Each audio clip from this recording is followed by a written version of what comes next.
Te invito a abrir tu Biblia por mientras en Apocalipsis capítulo 1. Y hoy día vamos a tener el último sermón de la serie, una teología bíblica del sufrimiento. ¿Ya? Hoy día vamos a terminar con este tema. Para la próxima semana iniciar una nueva serie expositiva, en este caso de un profeta menor y desconocido, el profeta Abdías. Vamos a conocer al profeta Abdías en la próxima semana, pero hoy día vamos a terminar con esta serie sobre el sufrimiento. Y el título del sermón tiene por nombre El glorioso Señor de la tormenta. El glorioso Señor de la tormenta. Leamos juntos lo que dice la palabra del Señor en Apocalipsis capítulo 1, versículos 9 al 20.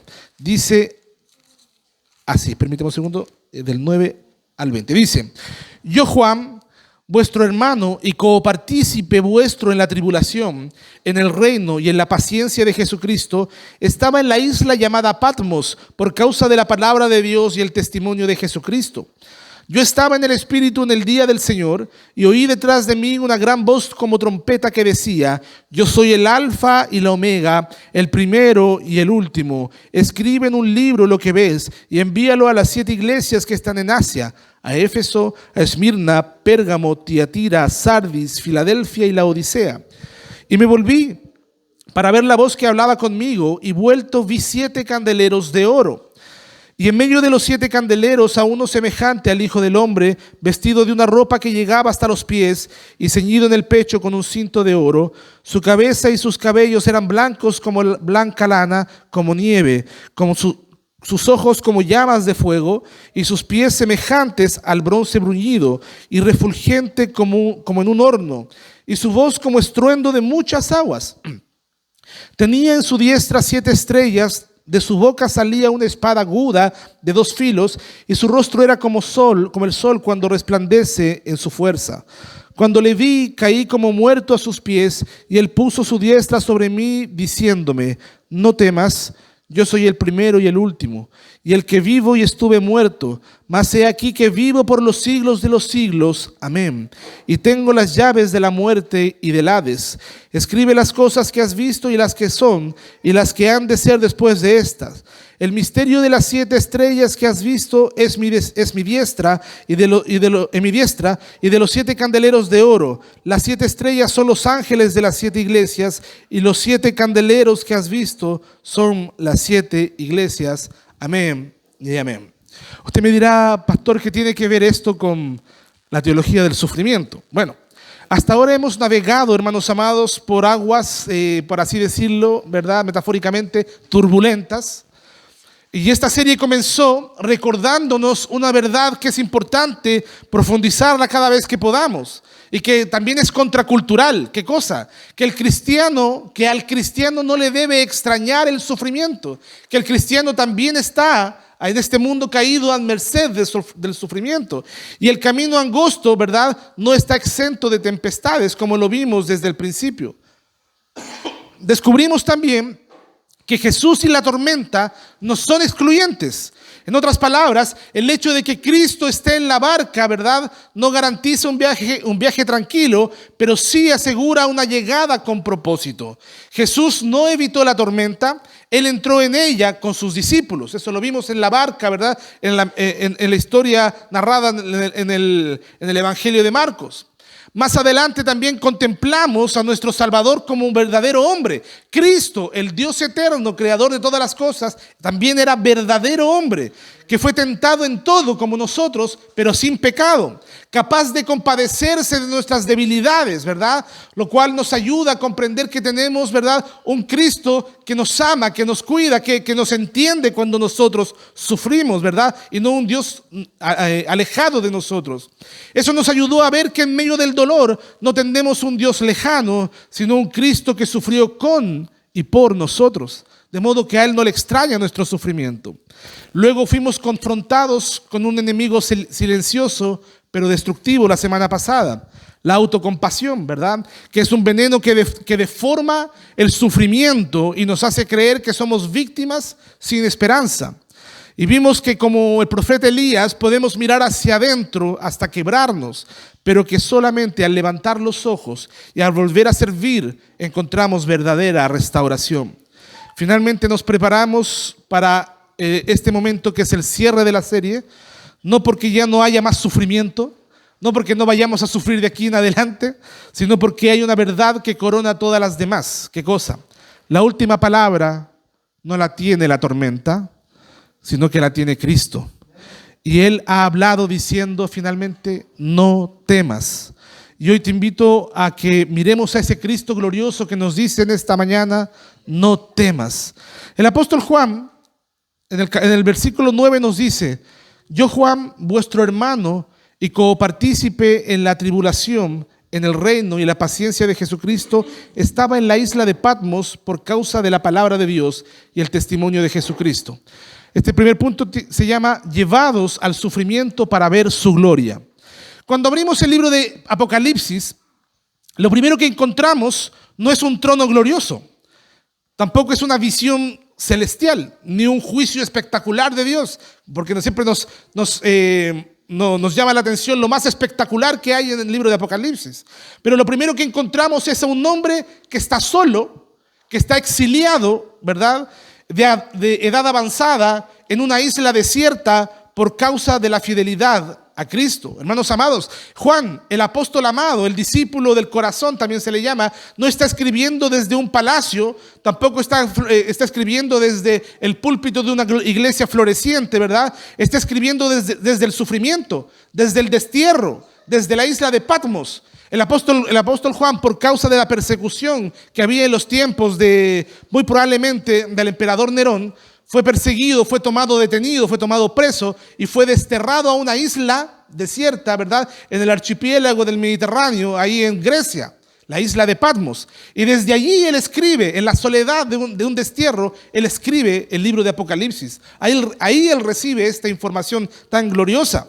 Y este único versículo 9, aquí el apóstol Juan traza una teología que es profunda sobre el sufrimiento. Observe que hay tres elementos que el apóstol Juan da en este versículo 9. Primero, él dice que él es copartícipe en la tribulación. Él no está solo, aunque posiblemente desterrado estaba solo, quizás con algunos otros prisioneros del Imperio Romano. Pero él se identifica como hermano, ¿verdad?, compañero de los otros creyentes en la tribulación. Por lo tanto, hermanos amados, el sufrimiento no lo aísla de la iglesia. Sus padecimientos no lo aíslan de la iglesia. Él no se siente solo fuera de la iglesia. De hecho, lo une más profundamente a la iglesia. ¿Sabe por qué? Porque sufrir por Cristo no es una señal de maldición, sino que es parte de nuestro llamado, como dice Filipenses 1:29. Hermanos amados, esta palabra copartícipe, piensen lo que significa. Significa que los sufrimientos no nos descalifican del reino de Dios, sino que nos confirman como hijos. Somos parte de un grupo más amplio llamados a sufrir, ¿verdad?, por Cristo, una vocación de sufrimiento. Como dijo el apóstol Pedro antes, en 1 de Pedro 4, 12 al 13, no os sorprendáis del fuego de prueba que os ha sobrevenido, antes bien, gozaos. Entonces el apóstol Juan dice que él es copartícipe de la iglesia en la tribulación, pero también dice que es copartícipe en el reino, porque lo único que compartimos no es la tribulación, también somos participantes del reino de Dios. Y esto significa que aunque haya sufrimiento, ya hay una victoria asegurada en el reino de Dios. Aunque haya exilio, ya hay un rey que está reinando, sentado a la diestra de Dios Padre Todopoderoso. Y aunque haya soledad en Patmos, ¿verdad?, como a veces podemos sentirnos solos como el apóstol Juan, o estemos exiliados en nuestro interior, ¿verdad?, hay un rey sentado a la diestra de Dios gobernando y reinando. Aunque haya soledad en Patmos, hay una gloria esperando a ser revelada. Amado hermano, y no estoy hablando de esa típica gloria parafernálica, ¿verdad?, de la que muchas iglesias carismáticas hablan, y que aquí va a caer un manto de gloria y todos nos vamos a caer de espaldas. Hermanos, estoy hablando de esa gloria, ¿verdad?, que es revelada en medio de la tempestad y del sufrimiento, cuando tú y yo podemos ver con mayor nitidez a ese Cristo en medio del sufrimiento. Ese tipo de gloria es la que estoy hablando. Juan no está esperando entrar en el reino después de morir. Fíjese bien, esto es muy interesante. Él no está esperando entrar en el reino después de morir. Él dice que ya es participante, coparticipante del reino ya. Y lo mismo tú, hermano y hermana, ya somos coparticipantes del reino de Dios. Nosotros somos el reino de Dios manifestada de forma visible en la tierra a través de la iglesia. Hermanos, el sufrimiento no nos separa del reino de Dios. No caigamos en el error, ¿verdad? En el error de creer que el sufrimiento nos debe llevar a salirnos, ¿verdad? A desmembrarnos de la iglesia, a apartarnos de la iglesia, a apartarnos del reino. De hecho, el sufrimiento debiese hacer todo lo contrario. Nos introduce más en el reino de Dios, porque podemos ver con mayor nitidez al Rey de la Gloria. También dice en ese versículo el apóstol Juan que Él es copartícipe en la paciencia de Jesucristo. Y esta es una de las cosas que muchas veces más nos cuesta, tener paciencia.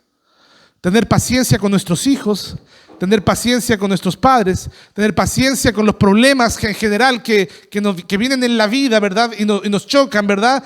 Esta es una actitud que el sufrimiento exige, paciencia. La palabra aquí también puede traducirse como perseverancia o resistencia o un aguante sabio. Pero no es cualquier paciencia, es la paciencia de Jesucristo. Hermanos amados, ¿cuánta paciencia ha tenido Jesucristo contigo?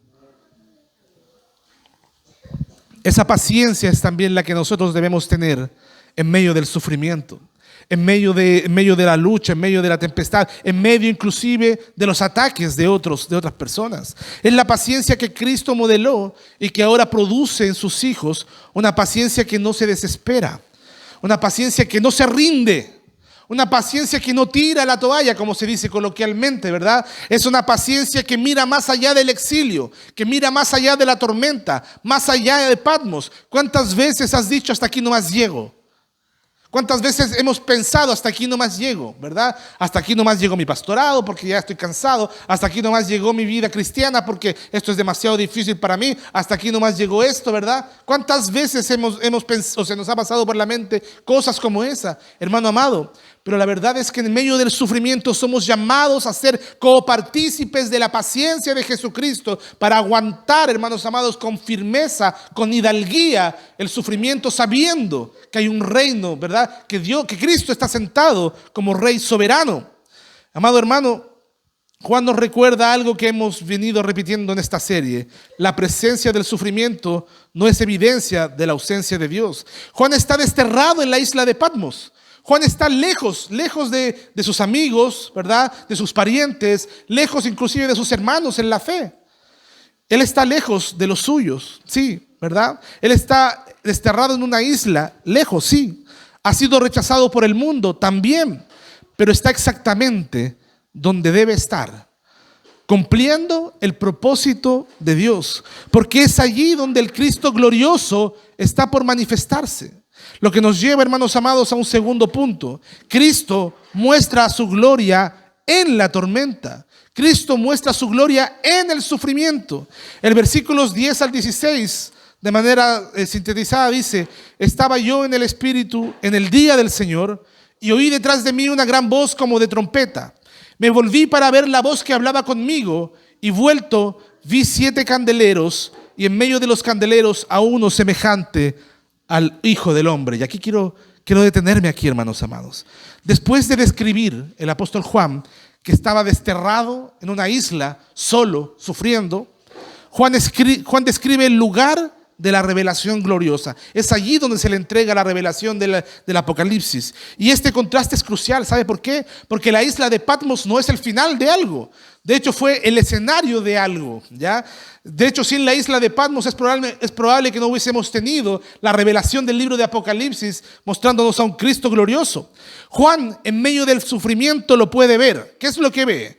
Ve a Cristo como nunca antes lo había visto. Ve a Cristo como nunca antes lo había visto. Y lo que Juan ve transforma para siempre la forma en que debemos mirar nuestras propias tormentas, ¿verdad? Porque nos obnubilamos cuando viene la crisis, porque nos obnubilamos cuando viene la tormenta, perdemos la orientación, como vimos la semana pasada, distorsionamos la realidad, ¿verdad? Y en este sentido el apóstol Juan ve algo glorioso. ¿Qué es lo que ve? Primero ve que Cristo habla en medio de la tormenta, sí. A veces guarda silencio, pero a veces también habla. Y cuando habla, lo hace justamente para enseñarnos cosas. Dice ahí que oí detrás de mí una gran voz como de trompeta, dice la palabra. Eso es. Antes de ver, Juan primero oyó, ¿ya? Y lo que oye es una voz potente, majestuosa, autoritativa, la voz del Rey. Y es la misma voz que dijo a la tormenta del mar de Galilea: silencio, enmudece. Es esa misma voz. La misma voz que calma el mar. La misma voz ahora también habla desde la gloria. Y eso nos enseña algo vital, amado hermano, amada hermana. Cristo no guarda silencio, ¿verdad? O Cristo no guarda desde su trono de gloria, ¿verdad? No se guarda desde su trono de gloria mientras nosotros sufrimos. Su voz aún resuena, aún consuela, aún comanda. A veces antes de ver su gloria debemos oír su voz. ¿Y sabe cómo oímos su voz? Por medio de la palabra. Su palabra es potente, hermanos amados. Y cantábamos recién, sus promesas, ¿verdad? Como rocas son. Sus promesas son fuertes, son estables. Nada puede hacer, ¿verdad? Que Él no cumpla sus promesas. Amados hermanos, Cristo habla en medio de la tormenta. ¿Estás sufriendo? Abre tu Biblia y mira las promesas que el Señor te ha dado y aférrate a ellas. Él sigue hablando. Cristo también está en medio de su iglesia en el sufrimiento. Dice la palabra, la visión del apóstol Juan es la siguiente, dice: vi 7 candeleros de oro, y en medio de los 7 candeleros a uno semejante al Hijo del Hombre. Los 7 candeleros, también dice la palabra, representan a la iglesia. ¿Y dónde está Cristo?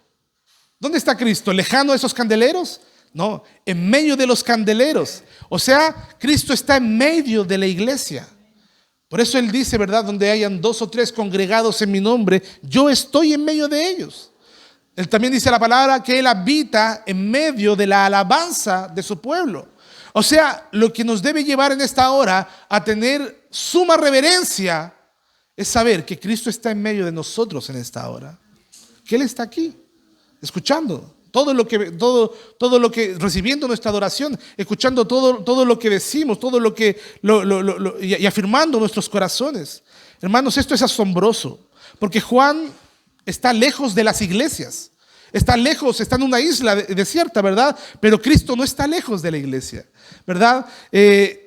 Cristo no ha abandonado a su pueblo. Era un tiempo de persecución, ¿verdad? Vuelvo a repetir, probablemente el libro de Apocalipsis fue escrito en el tiempo del emperador Nerón, que desató una persecución bastante fuerte contra los cristianos. Pero y en medio de ese sufrimiento, en medio de la iglesia, en el imperio romano, Cristo estaba en medio de ellos. Dice que habita en medio de ellos. Él no es un rey que está distante al sufrimiento de su pueblo, sino que es un pastor que está presente en medio de su iglesia. Un pastor cercano, presente, que ama a su iglesia. Hermanos amados, en la tormenta podrías pensar que estás solo. ¿Cuántas veces has pensado: ¿por qué estoy tan solo? ¿Por qué el Señor me dejó solo? ¿Por qué nos ha dejado solos el Señor? Pero Cristo no piensa eso. Cristo no ha abandonado a su pueblo. Él camina en medio de su pueblo. Él se pasea en medio de su iglesia. Él habita en medio de los candeleros. Habita en medio de ellos. Hermanos amados, en las tormentas podrías pensar que estás solo, pero Juan nos recuerda una cosa importante. Aún si estás exiliado, perseguido o enfermo, Cristo camina entre los suyos. ¿Estás sufriendo por algo? No te preocupes, Cristo está contigo. Cristo está con nosotros. ¿Y sabes qué? Y es hermoso también saber que Cristo está en medio de su iglesia. Fíjese una cosa, hermanos amados, esto es importante, porque Cristo murió por un pueblo, por una iglesia, no por individuos solamente, ¿verdad? Su pueblo es un colectivo, ¿verdad? Es una comunidad.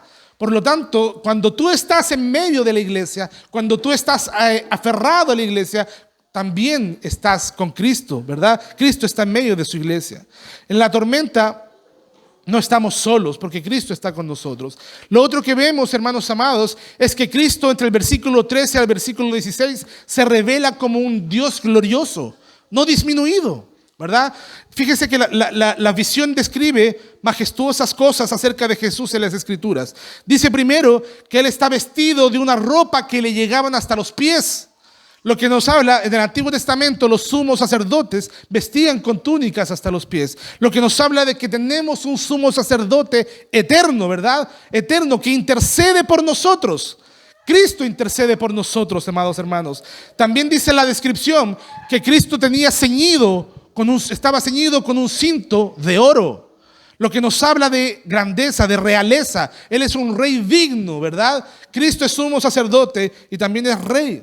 Dice que su cabeza y sus cabellos eran blancos como blanca lana. Sabiduría eterna de Dios, lo que simboliza la sabiduría eterna de Dios en Cristo. Dice que sus ojos eran como llamas de fuego, o sea que su mirada lo escudriña todo, hermanos amados. Ese Cristo está entre nosotros, escudriñando todo. Sus pies como bronce bruñido, lo que nos habla de que, de que su juicio es firme y Él es un Dios santo. También dice que su voz era como estruendo de muchas aguas, lo que nos habla de que Él tiene una majestad que es incontestable, ¿verdad? Una majestad grandiosa.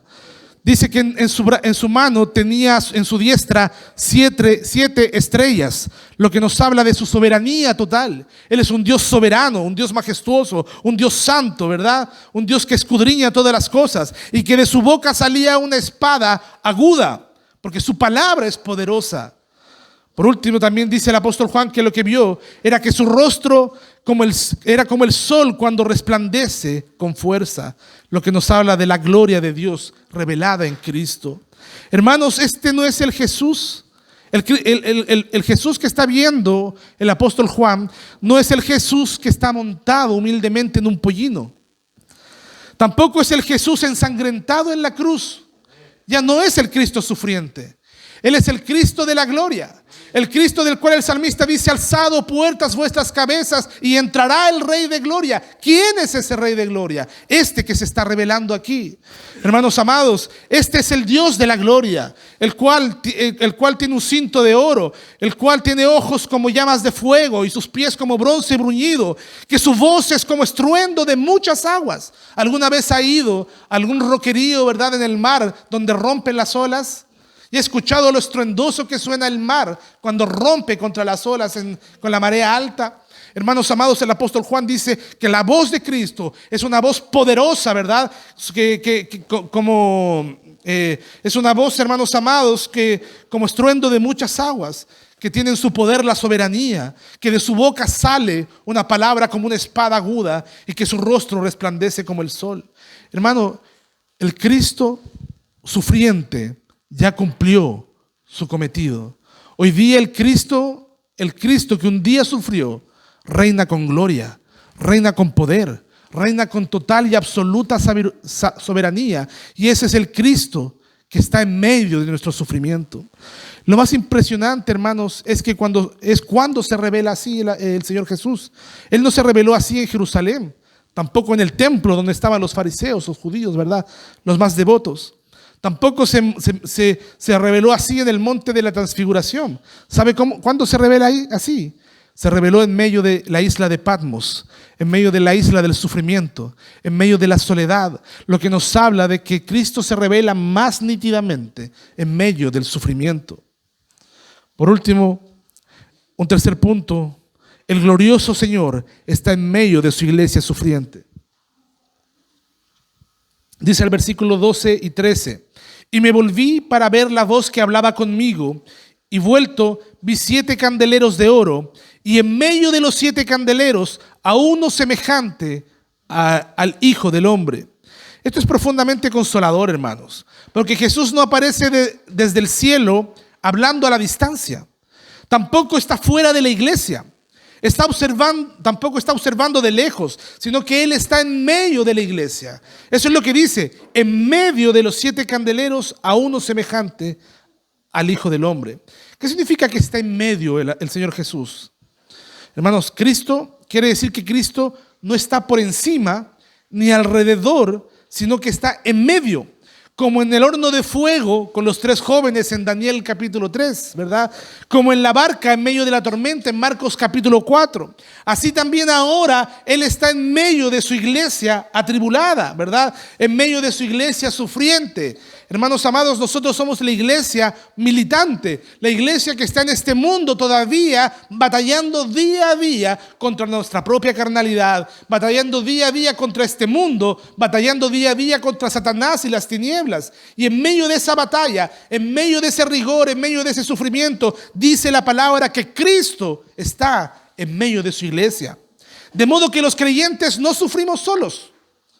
¿Sabe por qué nosotros estamos firmes hasta el día de hoy? Porque Cristo está con nosotros. Porque Cristo está con nosotros. Si no fuera por eso, hermanos amados, hace mucho tiempo que habríamos abandonado, habríamos desertado. Pero porque Cristo está con nosotros y Él nos sostiene, hermanos amados, y habita en medio de su iglesia, es que estamos firmes. Él camina entre su iglesia, camina con su iglesia como un pastor, ¿verdad? Porque, hermanos amados, el pastor de la iglesia es Cristo. Él es el pastor de los pastores, dice la Escritura. Yo solamente soy una herramienta, un instrumento que está al servicio de Cristo. Amado hermano, Cristo ve nuestro sufrimiento. Cristo cuida de sus ovejas. Cristo sostiene a su iglesia, de modo que las puertas del infierno no prevalecen contra la iglesia.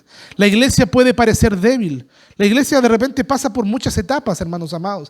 Hay momentos en que la iglesia parece que está floreciente, ¿verdad? Inclusive hablando en términos generales. La iglesia ha pasado por momentos de avivamiento, de conversiones masivas, ¿verdad? De mucho regreso a las escrituras. Y ha pasado por momentos de oscurantismo, de debilidad, de apostasía. Hermanos amados, pero en cada momento, cualquiera sea el momento, la iglesia puede parecer débil, perseguida, fragmentada, pero Cristo no la ha abandonado, porque Cristo siempre se ha reservado, como dijimos la semana pasada, un remanente suyo, el cual Cristo mismo cuida para siempre. Tú y yo somos parte de ese remanente, hermano amado, hermana amada. Por otro lado, la imagen que ve el apóstol Juan es de candeleros de oro. Dice que hay 7 candeleros de oro. Y esta imagen es significativa, ¿sabe por qué?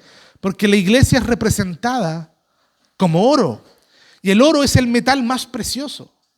El oro es el metal más fino, ¿verdad? Cuando uno quiere regalar algo realmente valioso, regala algo de una joya de oro, ¿verdad? Y el apóstol Juan dice que la iglesia son candeleros de oro. Piense usted, ¿cómo cree usted que ve Cristo a su iglesia? Nosotros a veces vemos a la iglesia de una manera muy reducida. Nosotros a veces inclusive miramos en menos la iglesia de Dios, porque a veces miramos inclusive un lugar físico que no tiene mucha elegancia ni mucho adorno, ¿verdad? Y creemos que la iglesia vale por sus externalidades. Pero Cristo ve a su iglesia como oro refinado. Aun cuando sufre, tiene un valor incalculable para el Señor. La iglesia es valiosa para el Señor. Hermano, es Él quien sostiene la iglesia, quien la purifica y quien la enciende con su espíritu. Hermanos amados, la iglesia es la esposa del Cordero, ¿verdad? Es la esposa de Cristo. Y Él entregó su vida por amor a nosotros. Yo siempre pregunto a los varones, sobre todo, ¿cómo te llevarías tú con alguien que desprecia y aborrece a tu esposa? Evidentemente, no lo podrías tolerar, ¿verdad? Hermanos, Cristo ama a su iglesia. Y por lo tanto, hermano amado, amada hermana, Él cuida de su iglesia. Él quiere que nosotros amemos a su iglesia, que seamos parte de su iglesia. Amado hermana, por lo tanto, la iglesia tiene un valor incalculable para el Señor. Aunque el mundo desprecie la iglesia, Cristo la llama preciosa. Aunque la iglesia es perseguida hoy día, aunque la iglesia en muchas partes hay persecución, aunque la iglesia puede estar herida, dividida, golpeada, Él no se avergüenza de la iglesia porque es su pueblo, es su rebaño, hermano amado. Por lo tanto, un día veremos a Cristo consolando toda lágrima, ¿verdad? Enjugando todo lamento. Dice la palabra en la visión del apóstol Juan que en medio de la iglesia vio a uno semejante al Hijo del Hombre. Amado hermano, ese es Cristo, el Hijo del Hombre. De hecho, este es el título que Jesús más usó para sí mismo. Él era Dios, pero Él se decía: el Hijo del Hombre vino para dar vida, por ejemplo. Es el título que más ocupó el Señor Jesús. Y aquí esto es glorioso, esto es majestuoso. ¿Sabe por qué? Porque Él sigue siendo cercano a pesar de estar en la gloria, a pesar de haber vencido, a pesar de tener un cuerpo glorificado. Él sigue siendo cercano, sigue siendo humano, sigue siendo hombre. Es más, quiero desbaratar un mal pensamiento que puede tener usted. Cristo sigue siendo hombre hoy día. Él es humano hoy día. Lo que pasa es que Él tiene un cuerpo de gloria, pero sigue siendo hombre, ¿verdad? Él sigue siendo hombre y verdadero Dios. Por lo tanto, nuestros cuerpos también resucitarán como hombres nuevos, ¿verdad? Como humanos. Es la raza humana la que fue salvada por Cristo. Y Él sigue siendo verdaderamente humano como cabeza de la raza humana. Y ahí me meto un poquito en la teología del pacto, ¿verdad? Adán fue la cabeza de la humanidad cuando todos pecaron, ¿verdad? Pero la Biblia habla de un postrer Adán, de un segundo Adán, el cual también representa y es la cabeza de esa nueva humanidad, ¿verdad? Salvada por el Señor. Él vive, y esa nueva humanidad quiere decir que Él está cercano a nosotros, sigue siendo humano, sigue entendiendo el dolor, por eso intercede por nosotros y está entre nosotros. Ya no hay distancia, ya no hay indiferencia, no hay olvido. Una cosa te quiero decir: ¿dónde está Cristo cuando su iglesia sufre? No está cruzado de brazos en el cielo, hermano amado. No está distante del dolor de sus hijos.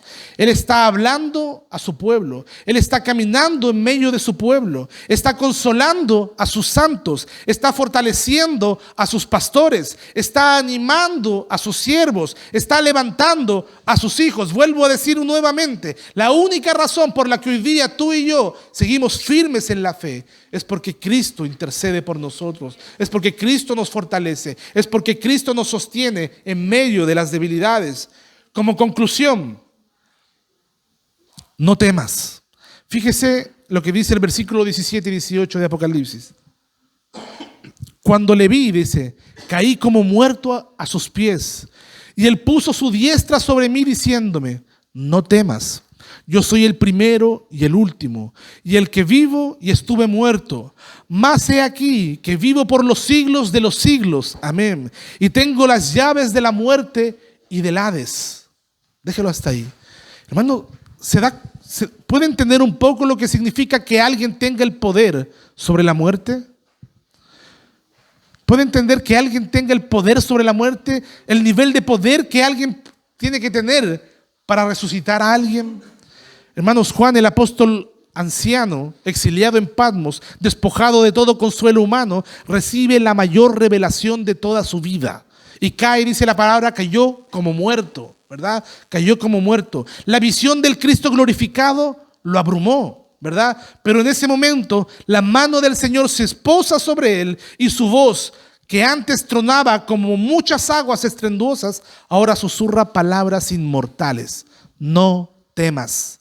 No temas. Amado hermano, yo no sé qué puede estar pasando en tu vida. Yo no sé qué ansiedad puedas estar sufriendo acerca de lo que haya de venir en el futuro. Pero te digo a ti y me digo a mí mismo, no temamos, porque el Señor está con nosotros. Es una palabra dulce, hermanos amados. Qué dulzura encierra esta frase, porque es la misma frase que resonó a Abraham cuando lo invadió la incertidumbre en Génesis capítulo 15. Es la misma frase que escuchó Moisés cuando el pueblo temblaba en el desierto: no temas. Es la misma que Cristo pronunció en la barca durante la tormenta en el mar de Galilea: no teman. Y ahora, la última vez que aparece en la Biblia se la dice al apóstol Juan mientras sufre el exilio. Y hoy también nos lo dice a nosotros: no temas, no tengas miedo. Deja de lado la ansiedad por el futuro, porque Él tiene cuidado de ti. Él cuida de ti, ¿verdad? Mas buscad primeramente el reino de Dios, dice Mateo 6, y su justicia, y todas las cosas, esas que te vuelven loco, esas cosas que te abruman, esas cosas que te dan ansiedad, serán añadidas. Todo lo que necesitas el Señor lo va a proveer. Lo va a proveer. No temas. Hermano amado, en esta conclusión, permítame hablarle del dolor por causa de la insatisfacción humana. Hubo un filósofo en el siglo pasado, un famoso filósofo pesimista llamado Arthur Schopenhauer, ya alemán, que observó con agudeza algo que es verdad. Él decía lo siguiente: la vida oscila como un péndulo entre el dolor y el hastío, decía él. Entre el dolor y el hastío. Él decía que el hombre está condenado a sufrir. ¿Por qué? Porque siempre desea más. porque siempre desea lo que no tiene. Cuando no tiene, sufre por anhelar lo que no tiene, ¿verdad? Y cuando obtiene lo que antes no tenía, ahora sufre por aburrimiento y vacío y busca algo nuevo que poseer. Hay una eterna insatisfacción. Y él concluía lo siguiente, decía: la vida es esencialmente insatisfacción. Tenía razón en el diagnóstico, pero fracasó en la solución. Porque la saciedad del alma dolorida e insatisfecha no está en el conformismo, ¿verdad? No está tampoco en el estoicismo, en la filosofía estoica. La saciedad del alma dolorida e insatisfecha está en el santo evangelio de Jesucristo. Porque el evangelio, hermano amado, no niega el dolor, pero introduce a una persona que satisface profundamente las necesidades de la pobre alma humana, Cristo. Hermanos, Cristo es aquel que no solamente alivia el sufrimiento, sino que satisface el alma, que da calma al alma, que le da realmente paz al alma. Cristo, hermanos amados, no solamente alivia el sufrimiento, sino que da sentido eterno al sufrimiento. Porque Él nos dice: sufre, estás bien, estás sufriendo en este momento, no temas, yo estoy contigo. Pero esto tiene un sentido eterno, porque al que venciere, yo le daré la corona de la vida. Tiene un sentido escatológico. Hermanos amados, no somos nihilistas. Hermanos amados, Él no solamente nos acompaña mientras sufrimos, sino que sacia el alma del que le anhela. San Agustín expresó esta realidad a través de una de sus frases más famosas. Él, orando al Señor, dijo: nos hiciste, Señor, para ti, y nuestro corazón está inquieto hasta que descanse en ti. Lo repito: nos hiciste, Señor, para ti, y nuestro corazón está inquieto hasta que descanse en ti. ¿Hasta cuándo vamos a vivir de manera inquieta, hermanos amados? Consumidos por la ansiedad, consumidos por la inseguridad, consumidos por el miedo. Creo que es hora de descansar de una buena vez en el Señor, porque es realmente cuando descansamos en Él que nuestro corazón está satisfecho. Según el texto de Apocalipsis, ¿por qué Juan no debía temer? Porque Cristo dijo que Él es el primero y el último. O sea, que no hay nada fuera de Él. Él es el primero y el último. O sea, no hay nada antes que Él ni nada después de Él. O sea, antes del dolor, Él ya era, ¿verdad? Porque también dice: porque Él estuvo muerto, pero ahora vive para siempre. O sea, Él ya venció el peor de los enemigos que tú y yo podamos experimentar: la muerte. Porque Él tiene las llaves, dice. O sea, Él controla la muerte, Él controla el Hades, y todo lo que tememos, Él lo controla. Por eso, al final de esta serie, después de haber visto que no debemos sorprendernos por el sufrimiento, que Cristo y la tormenta no son incompatibles, que Jesús conoce nuestro dolor, que la autocompasión no es el camino y que hay gloria en medio del sufrimiento, Cristo mismo se acerca a ti y nos dice: no temas. Hermano amado, hermana amada, ¿estás en tu propia Patmos? ¿Estás en tu propia isla, exiliado en ti mismo? Desierto, ¿verdad? Donde parece que no hay ríos que fluyan, ¿verdad? Te golpean las olas de la aflicción. Te han golpeado la pérdida, la duda, la insatisfacción. ¿Qué te ha golpeado? Sientes que tu alma oscila como en ese péndulo de Schopenhauer, ¿verdad? Y nunca estás satisfecho.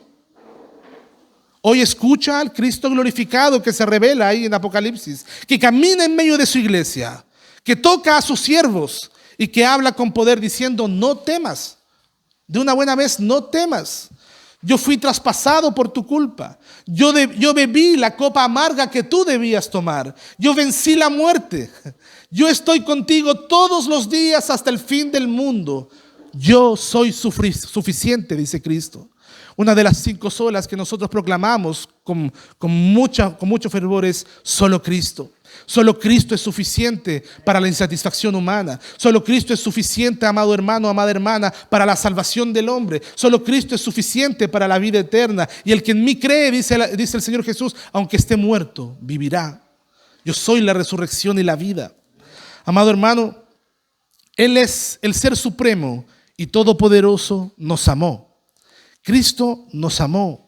Y eso es todo lo que necesitamos saber para que el temor se vaya de nuestras vidas. Así como dice 1 de Juan 4:18, en el amor no hay temor, porque el perfecto amor echa fuera el temor. Hermanos, ¿quién nos separará del amor de Cristo? ¿Angustia, tribulación, hambre, desnudez? No hay temor, hermanos, no temamos lo que vaya a pasar, lo que haya de venir, porque si estamos en Cristo estamos seguros. Que este último sermón no sea el cierre de una serie, hermanos amados, sino el inicio de una nueva forma de afrontar el sufrimiento, de mirar las tormentas, de caminar en este mundo de insatisfacciones con los ojos puestos en aquel que nos dice, no temas. Sol y Deo Gloria, pongámonos de pie, oremos al Señor.